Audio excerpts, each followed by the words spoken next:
మొంతా తుఫాన్ రైతులను ఆగం చేసింది. అకాల వర్షాలతో పంటలు పనికిరాకుండా పోయాయి. వరదలతో వడ్లు కొట్టుకుపోయాయి. చేతికి అంది వస్తున్న పంటలు పూర్తిగా దెబ్బతిన్నాయి. వర్షాలు తగ్గడంతో ఇప్పుడిప్పుడే రైతులు తేరుకుంటున్నారు. తడిసిన ధాన్యాన్ని ఆరబెట్టుకుంటున్నారు.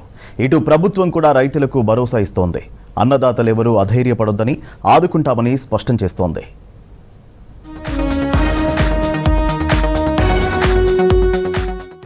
సరిగ్గా పంటలు చేతికొచ్చే సమయంలో వచ్చిన చెడగొట్టు మొంతా తుఫాన్ రైతులను నిండా ముంచింది. భారీ వర్షాలు, వరదలతో పంటలు దెబ్బతిన్నాయి. అకాల వర్షాలకు కోత దశలో ఉన్న వరి పొలాలు, ఏరే దశలో ఉన్న పత్తి చేలు నేలబాలాయి.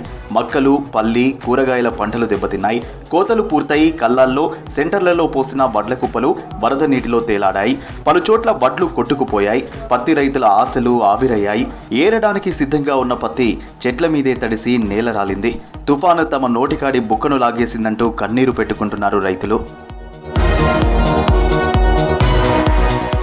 పలు జిల్లాల్లో వరి, పత్తితో పాటు ఇతర వాణిజ్య పంటలు కూడా దెబ్బతిన్నాయి. కల్లాల్లో ఆరబోసిన వరి ధాన్యం, మార్కెట్ యార్డుల్లో కుప్పలుగా ఉన్న ధాన్యం కూడా అకాల వర్షాలకు తడిసిపోయింది. కొన్ని చోట్ల అయితే వరదల్లో ధాన్యం కొట్టుకుపోయి చేతికి కూడా రాకుండా మారడంతో అన్నదాతలు గుండెలు బాదుకున్నారు.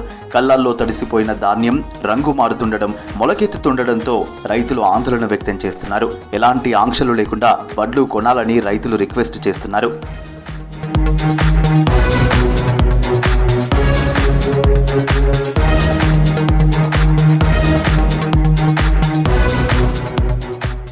ప్రస్తుతం వర్షాలు తగ్గడంతో రైతులు వరి ధాన్యాన్ని ఆరబెట్టుకుంటున్నారు. రోడ్లపై, మార్కెట్ యార్డుల్లో కుప్పలుగా పోసి ఆరబెడుతున్నారు. మరోవైపు రైతులను ఆదుకునేందుకు రాష్ట్ర ప్రభుత్వం ఐకేపీ కేంద్రాలను ఏర్పాటు చేస్తోంది. రాష్ట్ర వ్యాప్తంగా ప్రజాప్రతినిధులు, జిల్లా కలెక్టర్లు, అధికారులు ఐకేపీ సెంటర్లను ప్రారంభించి వడ్లు కొనుగోలు ప్రాసెస్ స్పీడప్ అయ్యేలా చూస్తున్నారు. వర్షాలు, వరదలతో నష్టపోయిన రైతులు ఎవరూ అధైర్యపడొద్దని, ఆదుకుంటామని రాష్ట్ర ప్రభుత్వం ఇప్పటికే భరోసా ఇచ్చింది.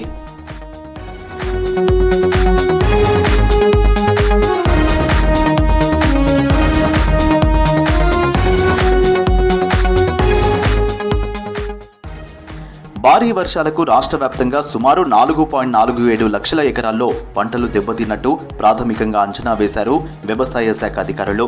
పంట నష్టం నివేదికను ప్రభుత్వానికి అందించారు. త్వరలోనే సర్వే చేసి పూర్తి స్థాయిలో పంట నష్టాన్ని తేల్చాలని అధికారులను ప్రభుత్వం ఆదేశించింది.